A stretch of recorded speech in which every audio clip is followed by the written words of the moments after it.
This is our music room, and you can see how very bright it is.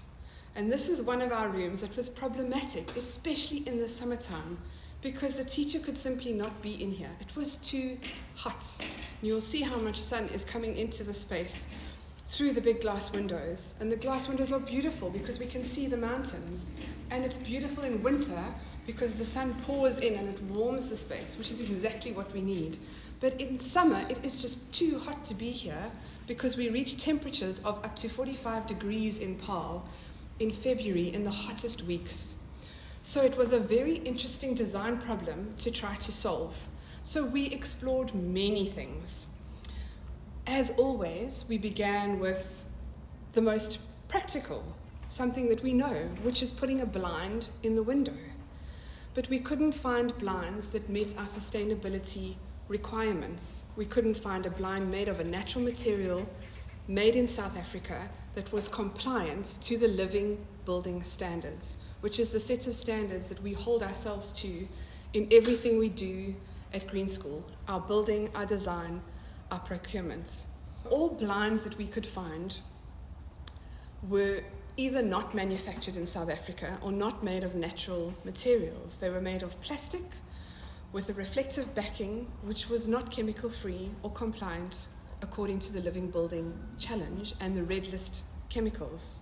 So then we started to explore, well, what if we created timber shutters that could sit in front? You can see how incredibly strong the sun is. So what if we created timber shutters on the outside of the building that could move with the sliding doors and stop the sun from coming in? But the cost of those shutters was exponential and not something that we could carry at the time. So after investigating blinds, I even found a type of blind that was made from sea harvested plastic.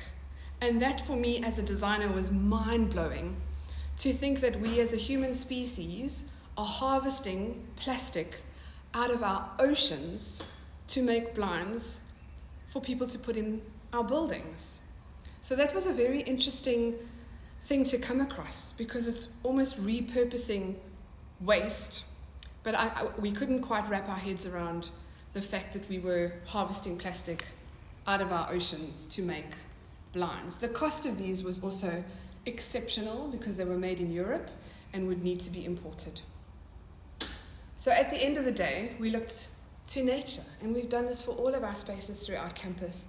Wherever we've had a problem with our summer sun making its way into our spaces and making our interiors too hot, and that is that we've planted trees. So outside of this space now, outside of our music room, we've planted a forest. So after having explored all the options and looking at all the costs, instead of installing plastic roller blinds or expensive timber sliding frames, we looked to nature and we planted a forest of trees.